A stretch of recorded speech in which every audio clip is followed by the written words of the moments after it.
کائنات کی ہر شے محبوب کی نگاہوں میں ہے. اللہ نے محبوب کو وہ نگاہ دوربین عطا کی ہے. اقبال کہتا ہے فروغت صبح آثار و دہور چشم تو دی نیندائے ما فی الصدور. تیری نظر تو سینوں کے چھپے راز بھی جانتی. سبحان اللہ. مجلس رسول لگی ہے، ہجوم عاشقاں ہے. ایک صحابی جن کا نام وابصہ بن معبد رضی اللہ تعالی عنہ ہے، وہ آئے اور بیٹھ گئے. حضور فرمایا ادنو یا وابصہ، وابصہ دور بیٹھے ہو نیڑے آ جاؤ. اٹھے اور قریب ہو گئے. فرمایا اور نیڑے آ جاؤ. حضرت وابصہ اور قریب ہو گئے. پھر فرمایا وابصہ اور قریب آ جاؤ. حضرت وابصہ کہتے ہیں میں اپنے مقدر پہ قربان جاؤں، میں اتنا نیڑے ہوا کہ میرے گھٹنے حضور کے گھٹنوں سے چھونے لگے. جب اتنا قریب ہو گیا تو حضور نے ارشاد فرمایا وابصہ کوئی سوال پوچھنے آئے ہو؟ میں نے کہا جی حضور میں سوال پوچھنے آیا ہوں. کہا جو پوچھنے آئے ہو پوچھو گے یا میں بتاؤں کیا پوچھنے آئے ہو؟ ڈٹھے ورق قرآن دے پھول سارے، تیری شان جیا نہیں کوئی ہور ڈٹھا. تیری شان دا کرے مقابلہ جڑا ان عاشقاں اصلی چور ڈٹھا. کوئی نور آکھے کوئی بشر آکھے پیندا رات دنے اے ہو شور ڈٹھا. اللہ والیاں گل مکا دیتی تساں ہور ڈٹھا اساں ہور ڈٹھا. تم نے حلیمہ کی بکریوں کے پیچھے پیچھے دیکھا ہے، سدرہ پر جبریل کے آگے آگے نہیں دیکھا. اور اقبال کہتا ہے تو نے یوسف کو کنویں میں دیکھا تو کیا دیکھا؟ ارے ناداں جو مطلق تھا مقید کر دیا تو نے. تو ابھی تک کنویں میں ڈھونڈ رہا ہے، وہ مصر کے تخت کا مالک بھی بنا ہوا ہے. تو کہا وابصہ جو پوچھنا چاہتے ہو تم پوچھو گے یا میں بتاؤں کیا پوچھنے آیا؟ عرض کی حضور اگر آپ بتا دیں پھر تو کمال ہو جائے. فرمایا سنو تم خیر اور شر کے بارے پوچھنے آئے ہو، اچھائی کیا ہے برائی کیا ہے. حضور یہی میرا سوال تھا. کہا اس کا جواب مجھ سے لینا یا اپنے آپ سے لینا؟ عرض کی جواب آتا ہوتا تو سوال ہی کیوں بنتا. فضرب علی صدرہ فقال استفت من قلبک. حضور نے 3 انگلیوں کو جوڑ کے حضرت وابصہ کے دل والی جگہ پہ مارا اور فرمایا استفت من قلبک، یہ اندر ہی مفتی بیٹھا اسے ہی پوچھ لے، یہی بتا دے گا خیر کیا ہے اور یہی بتا دے گا شر کیا ہے. فرمایا شفاعتی لأہل الکبائر من امتی، میں امت کے بڑے بڑے گناہ گاروں کی سفارش کروں گا. وہ کسی نے پڑھا جس کا مفہوم یہ تھا کہ وہ اپنا مقدمہ کیسے ہار سکتا ہے جس کے حضور وکیل ہوں. تو میں نے کہا کہ یوں نہ پڑھو، مقدمہ کی بات ہو رہی ہے تو یہاں وکیل ایڈوکیٹ کے معنی میں ہے، وکیل نگہبان کے معنی میں بھی ہوتا ہے. اس معنی میں تو حضور ہمارے وکیل ہیں، لیکن اس معنی میں حضور ہمارے وکیل نہیں ہیں. کیونکہ جو وکیل ہوتا ہے وہ جج کو کہتا ہے کہ میرے موکل نے یہ جرم نہیں کیا، اس کو بے گناہ ثابت کرنے کی کوشش کرتا ہے، اور اگر جرم ثابت ہو جائے تو پھر سزا ہو جاتی ہے. وکیل کہتا ہے میرے موکل نے یہ جرم نہیں کیا لہذا چھوڑا جائے. حضور ہمارے وکیل نہیں ہیں، حضور ہمارے شفیع ہیں. وکیل کہتا ہے میرے موکل نے یہ جرم نہیں کیا لہذا چھوڑا جائے، شفیع کہتا ہے سب کچھ کیا ہے میرا آنا دیکھا جائے. حضور وکالت نہیں کریں گے شفاعت کریں گے. اور کیسا منظر ہوگا، میرے امام بولے پیش حق مجدہ شفاعت کا سناتے جائیں. آپ روتے جائیں گے ہم کو ہنساتے جائیں گے. وسعتیں دی ہیں خدا نے دامن محبوب کو، جرم کھلتے جائیں گے اور وہ چھپاتے جائیں گے. حضور کے کمالات جس کو سارے جانتے ہیں. انگلی اٹھی اور چاند کے ٹکڑے ہو گئے.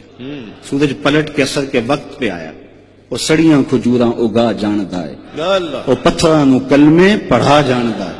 قطرے کو سمندر ذرے کو ستارہ کرتے ہیں، کونین کو خم آ جاتا ہے جب زلف سوارا کر. سبحان اللہ. یہ کہا جاتا ہے کہ نبی کے چاہنے سے کچھ نہیں ہوتا. میں کہتا ہوں نبی چاہ لے خدا قبلے بدل دیتا. بنو سلمہ کی مسجد ہے، ظہر کی نماز ہے، 2 رکعتیں ابھی پڑھی گئی تھیں، 2 رکعتیں ابھی باقی تھیں کہ خاطر آتر میں بات آئی کہ قبلہ بدل جائے تو کیا خوب. فوراً ہی طائر سدرہ نشین حاضر ہو گئے اور کہا قد نرا تقلب وجهك في السماء فلنولینک قبلۃ ترضاها. محبوب پروگرام بن گیا ہے تو ابھی رخ پھیر لو. یا اللہ تیری نماز تو پوری ہو لے. چونکہ ہم نے تو نماز کا وقت بھی بدلنا ہو تو 1 دن پہلے بتاتے ہیں. کل سے نماز ظہر 2:15 بجے ہوگی. اگر اسی دن بدل دیں لوگ تو گلے کو آئیں گے. ہم تو آئے ہیں 2 بجے کے حساب سے.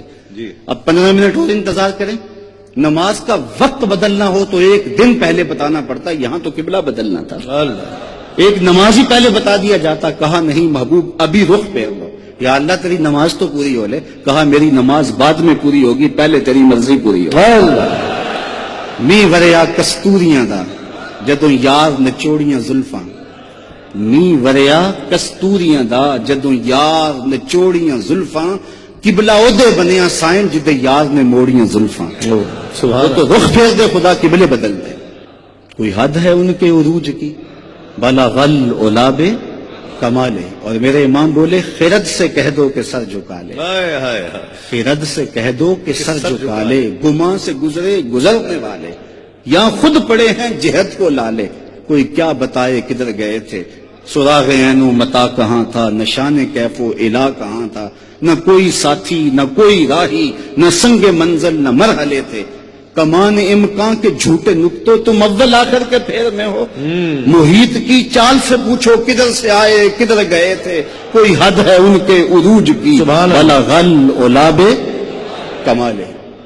واہ سبحان محبوب وہ ہیں جو خدا کے بھی محبوب ہیں، اپنا معیار زمانے سے جدا رکھتے ہیں، ہم تو محبوب بھی محبوب خدا رکھتے ہیں۔ کیا بات، ہمارا محبوب گلیوں میں گھومنے والا کوئی شخص نہیں ہے، یہ رت جگہ ہم کسی دنیا دار کے لیے نہیں کاٹتے، ہمارا محبوب وہ ہے جو خدا کا بھی محبوب ہے، کیا بات، یہ معیار ہے۔ حضرت ابو ہریرہ رضی اللہ تعالیٰ عنہ اس جمال جہاں آرا کے وصف کو بیان کرتے ہوئے کہتے ہیں، کل قمر لیلۃ البدر لم ارا قبلہ ولا بعدہ مثلہ۔ کیا پوچھتے ہو، 14ویں رات کا چمکتا ہوا چاند تھا حضور کا چہرہ، پھر کہتے نہیں حضور جیسا نہ پہلے دیکھا نہ بعد میں دیکھا۔ حضرت حسان بن ثابت پاس کھڑے تھے، کہا دیکھتے کیسے، کسی ماں نے جنم دیا ہوتا تو دیکھتے، خدا نے وہ سچائی پن چھڑیا جدے وچ محمد نو ڈالیا سی، خدا نے حسینہ جمیلہ دا منہ موڑ دیتا، محمد بنا کے قلم توڑ دیتا۔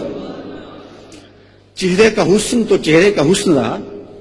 حضرت میمونہ بنت کردم رضی اللہ تعالیٰ عنہ فرماتی ہیں کہ حج کا موقع تھا اور میں اپنے والد گرامی کے ساتھ حضور علیہ السلام کی بارگاہ میں حاضر ہوئی، تو حضور ناکا پہ سوار تھے، اونٹنی پہ سوار تھے، تو میرے باپ نے حضور علیہ السلام سے کوئی مسئلہ پوچھا اور میری ہمت نہیں پڑ رہی تھی کہ حضور کے چہرے کو دیکھوں، تو میں حضور کے چہرے کو تو نہ دیکھ پائی، لیکن حضور علیہ الصلوۃ والسلام کی مبارک انگلیاں، پاؤں کی جو انگلیاں تھیں، میں نے ان کو دیکھا۔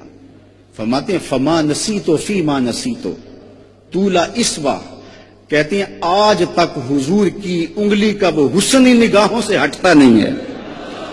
یار جس کے قدم اتنے سونے ہیں اس کا چہرہ کتنا سونا ہوگا۔ قدموں میں جبیں کو رہنے دو، چہرے کا تصور مشکل ہے۔ کیا بات، قدموں پہ جبیں کو رہنے دو، چہرے کا تصور مشکل ہے، جب چاند سے بڑھ کر ایڑی ہے رخسار کا عالم کیا ہوگا۔ کیا بات، کل قمر لیلۃ البدر لم ارا قبلہ ولا بعدہ مثلہ۔ روایت کرتے ہیں حضرت جابر بن سمرہ رضی اللہ تعالیٰ عنہ کہتے ہیں لیلۃ الادھیان تھی، 14ویں رات کا چاند چمک رہا تھا اور پوری آب و تاب کے ساتھ دمک رہا تھا، اور حضور لال دھاری دار چادر اوڑے جلوہ فراز تھے۔ میں کبھی حضور کو دیکھوں کبھی چاند کو دیکھوں، فائزہ ہوا احسن عندی من القمر، پھر میں نے فیصلہ کیا چاند نہیں میرے حضور ہی سونے ہیں۔ اللہ